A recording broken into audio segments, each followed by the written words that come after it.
Welcome to Game, Set and Chat, where we're serving up tennis talk every week to help you improve your game.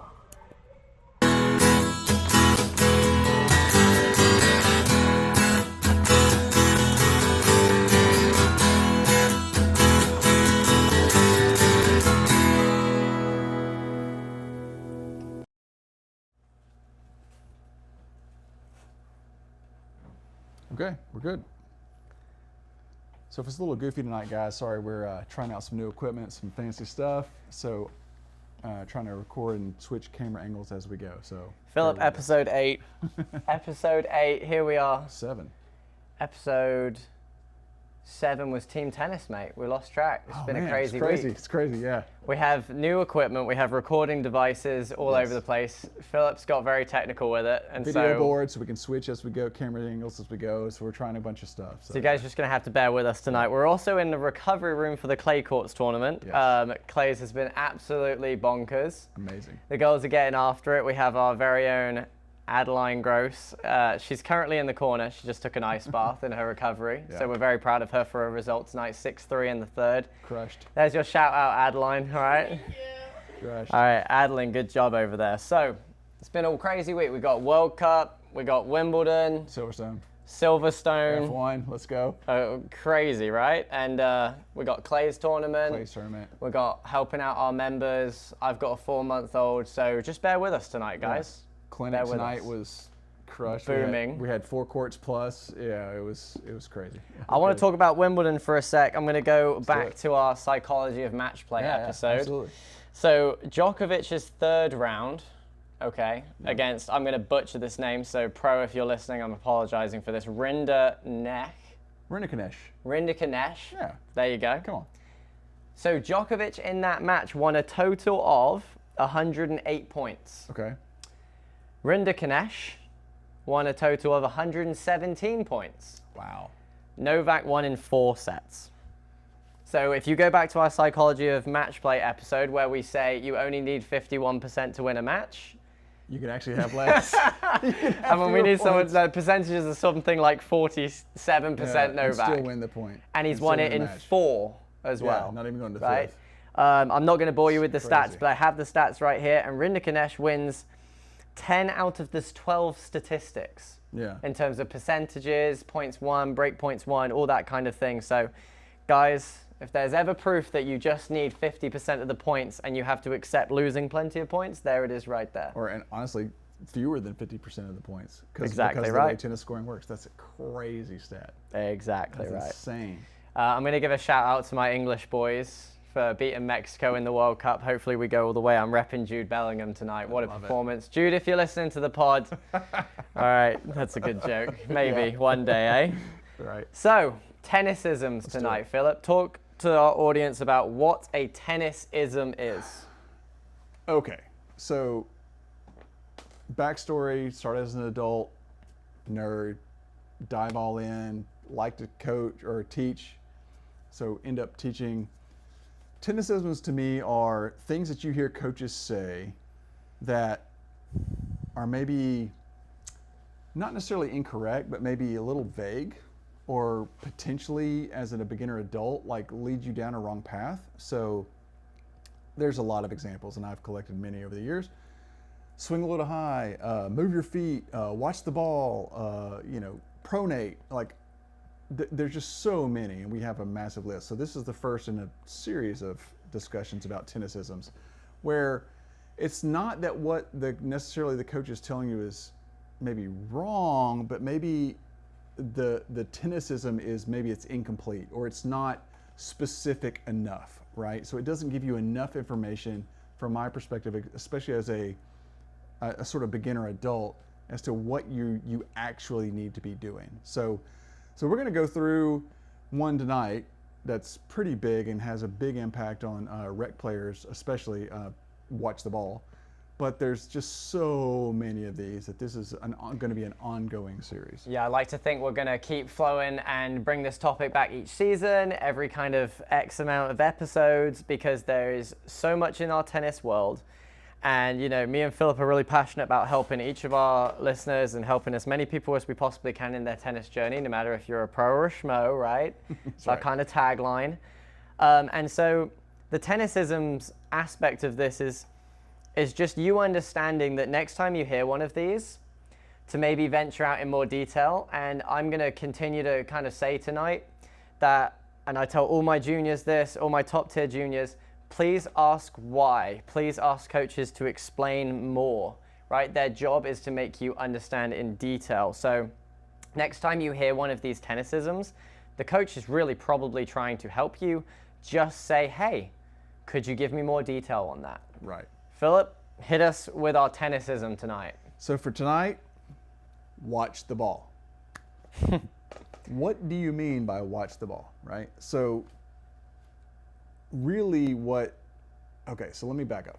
Oh, I'm so nerdy. I know. This is probably going to be Philip's favorite one of the season, so just bear with him, all right, guys? Yeah, I'm going to have to get nerdy in this. Okay, so the way our human vision works is we basically have two modes. We have narrow focus mode and we have wide focus mode, okay?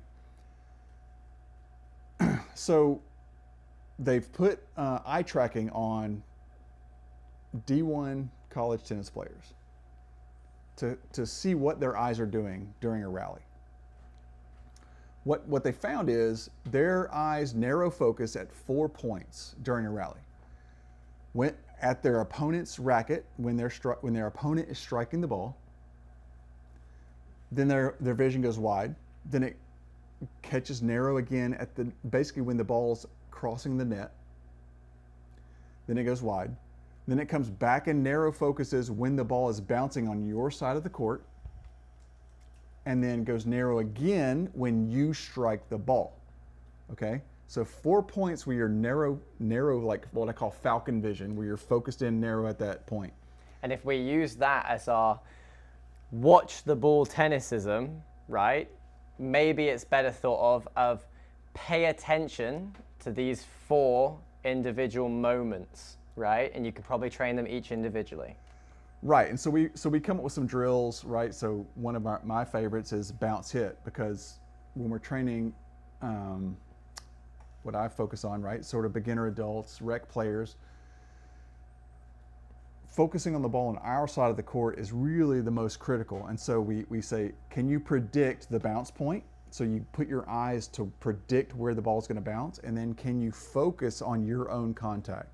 Because if you don't do anything else, if you can make your contact as good as possible and focus on your contact point as much as possible, then your contact will be much higher quality, which means you don't have to worry so much about what else is happening in the point, right?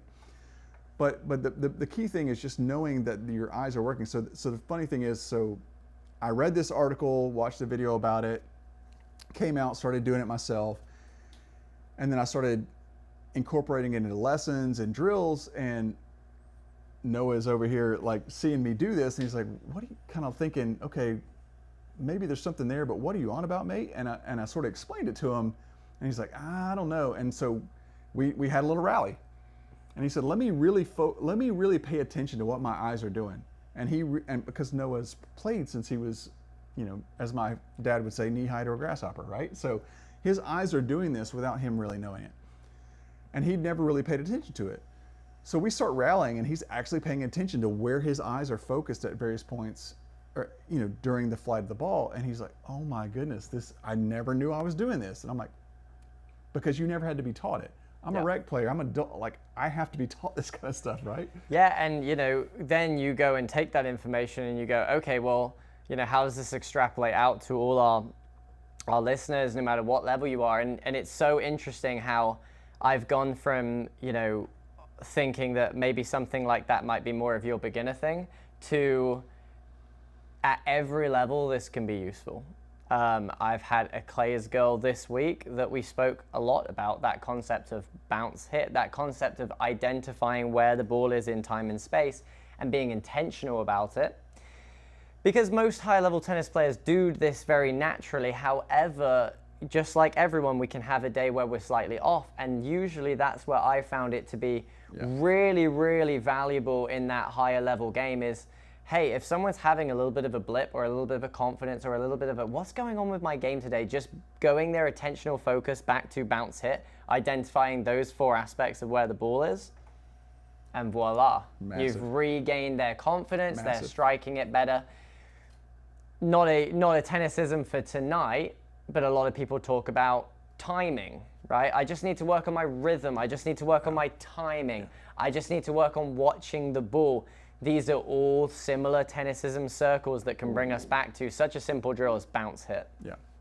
And for me, even more than just the bounce hit aspect of it, the real eye-opener for me was realizing that what we're really training to people to do is go from being passive to being active and predictive.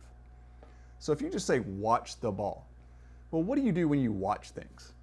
You kick back on the couch, Yeah. you got Doritos, maybe you got an adult beverage, and you're kicking back and you're watching a show. You're passive, right? You're waiting for that ball to do something, and you're going, oh, I'm just going to wait on the ball and then figure it out. I'm going to really watch the ball, right? Instead of I'm going to predict the ball. I'm going to be really intentional about trying to work out where this is going to be in the court.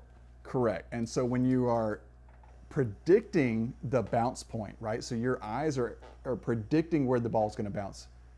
Your feet just sort of start moving without you having to think about it. So now all of a sudden your footwork doesn't become so much of an issue because you just give your brain is like, oh, well, I need to go over there, right? And you're already thinking, I've got to hit a forehand. So now you're preparing. Now your spacing is going to be better. So instead of being in a passive watching, a reacting mode, you're in an active predictive mode. Everything about your game kind of cleans up, right? And it's like magic. It's a magic trick, honestly. And then, if you have to give up anything, looking at your opponent, predicting the bounce. But if you focus on your contact, that's the most magic trick of all. Because if you focus on your contact and you execute your swing to the best that you can, you probably don't have to be so much concerned about where did the ball go? Did it go in? It isn't out or whatever. Like, if you hit the ball well, there's less likelihood that you have to be so much concerned about the next ball because maybe you struck a winner or maybe you put your opponent on defense and maybe they have an unforced error. And I just want to touch upon those two concepts too. Obviously, we kind of have this flow where I often speak about things from a higher level, right?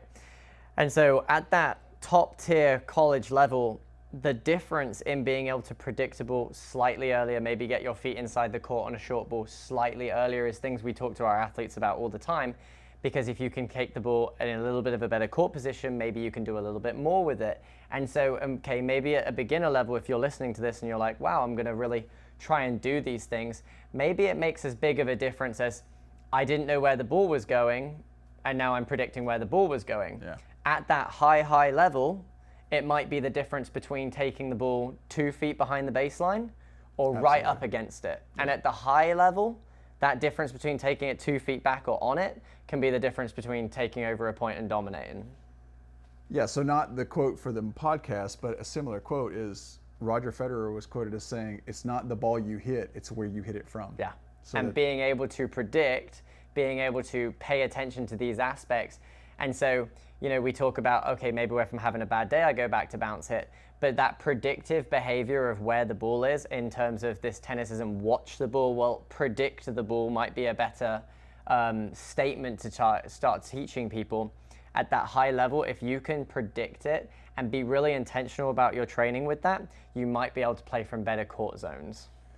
Yeah, and also one of the things from a rec level that is huge is we want to pull our head up, right, to see how good a shot we hit. Or we pull our head up to say, what do I have to do next, right? Where did I hit that ball and what do I have to recover? Where do I need to recover and what do I have to do next?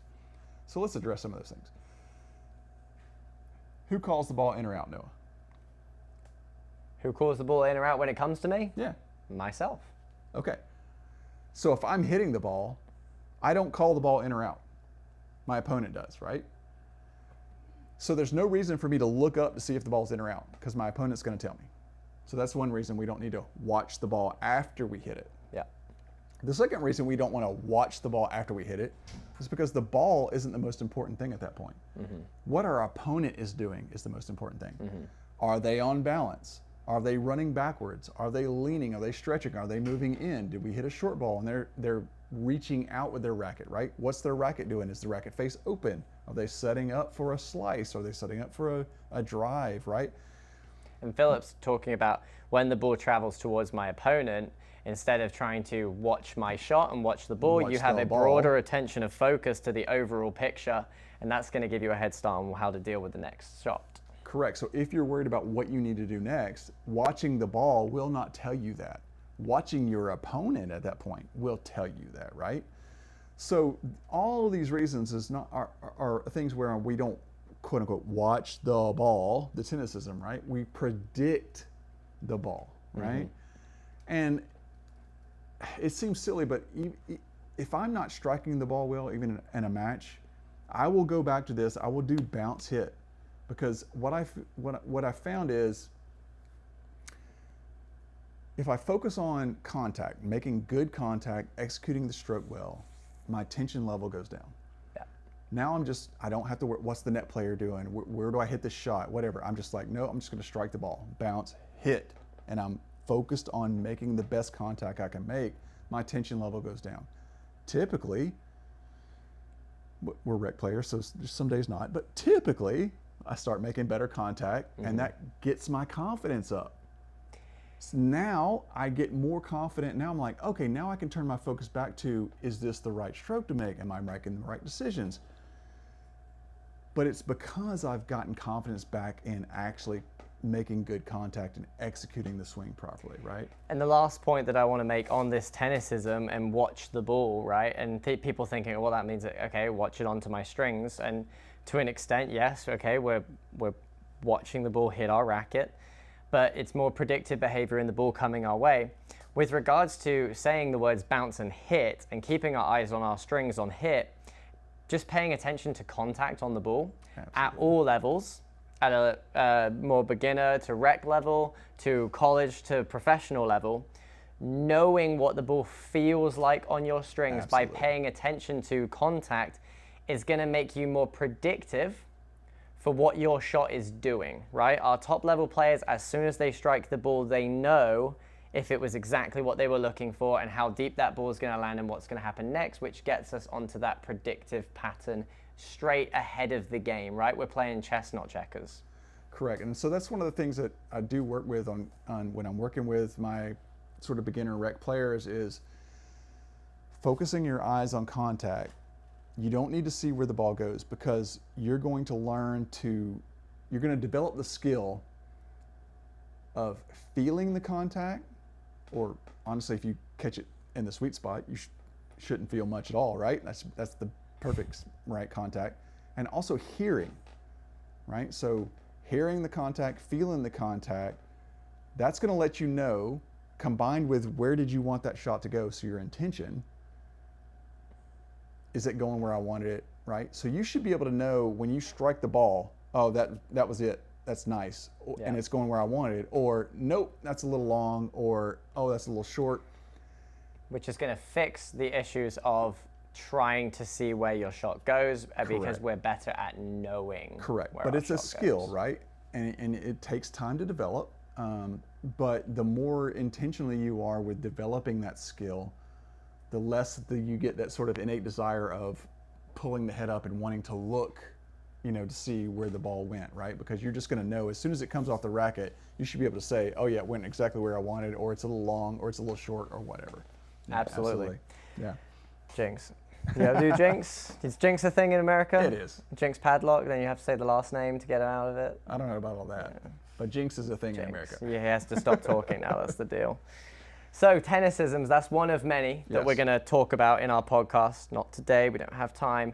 Philip's got to go cool down a little bit. So tennisisms though, the main takeaway for you guys with tennisisms in general as a topic is understand that blanket statements don't really help us, right? Yes. Please ask coaches to explain in more detail. Yes. What are you actually trying to get me to do? Correct. When someone hears watch the ball, if you really think through that statement, what are they actually asking me to do that I didn't already try and do, right? Because everyone's, of course, trying to watch the ball, right? Yeah. So you say, well, coach, what do you mean by that? Yeah. So that's our tennisisms for the day. Yes. Right. pod preview for next week. Yes. I'm excited about this one, right? In the pilot episode, we kind of doped ourselves pro and schmo, obviously having a little bit different background with the game. So next week, we're going to talk about what is the difference between the rec game and the pro game, right? How does that look different? How does that look the same? Because there are similarities we can draw between the two. And, we did bring that up in the hot takes episode too, right? Absolutely. You're not a pro. Absolutely. Right? So, yeah. We love to bring it back around. That's right. So, pod dedication for this week. This was a no-brainer. No-brainer. When we spoke about it. So, without getting too soppy, Mr. Eddie Jakes, this pod goes out to you. Yes. We just want to use this time to say thank you for letting us work at this beautiful, amazing club. We love the environment here. And we wouldn't get to do what we did without Eddie. So we appreciate you, Eddie. This podcast goes to you. And I'm going to elaborate on that. I have a day job. This is kind of a part-time gig for me. And in my day job, I get paid to tell people what to do, much like tennis. Except in my day job, they routinely ignore me.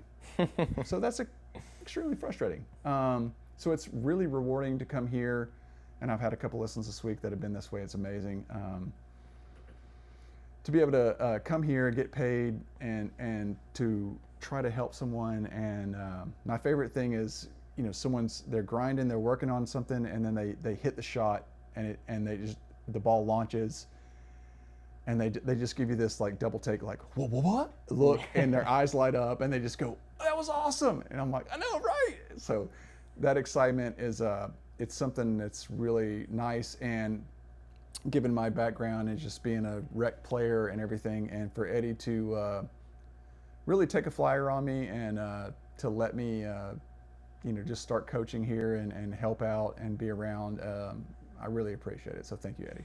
And our first ever live audience with Adeline over there. She's just finishing her recovery, so we'll get her out of here. And Philip's got the live stream the matches, right? We can watch Adeline play tomorrow on live stream. Matches are live streamed. Check out the website, athleticclubalabama.com. Matches being live streamed. It's really high level tennis. These girls are amazing. Quick aside story. So, bit of an ego here, right? So first couple years I'm coaching, like, I know what I'm doing now. I'm coaching, and I'm coming out and watch these 15-year-old girls and 16-year-old girls, and like I could help them out. And I'm maybe I'm listening to Noah talk about helping them out. I'm thinking, I can do that. And I come out and I watch them, and within 5 minutes of seeing them hit, I'm like, no, I'm not good enough. No, I'm going to take that kick in the ego and just walk away, because no, I can't do that. These girls are too good. Which is just a testament to their athleticism, to their capability, and to the hard work that they put in. Yeah. So yeah, absolutely. It's a fun week of the year. Philip's going to finish off with the quote this week. The pod quote for the week is? Pod quote of the week is definitely on the same theme of being predictive rather than reactive and passive. It's from the great one, Wayne Gretzky, from hockey, and he said that someone was asking him like what his secret was, and he said, my secret is I don't skate to where the puck was, or I skate to where the puck will be. There you go. Skate to where the puck will be, guys. Thanks for listening. Thank you. Thanks for listening to Game, Set and Chat. If you enjoyed hanging out with us, make sure to like and subscribe so you don't miss the next one. We'll see you next time. Until then, just keep swinging.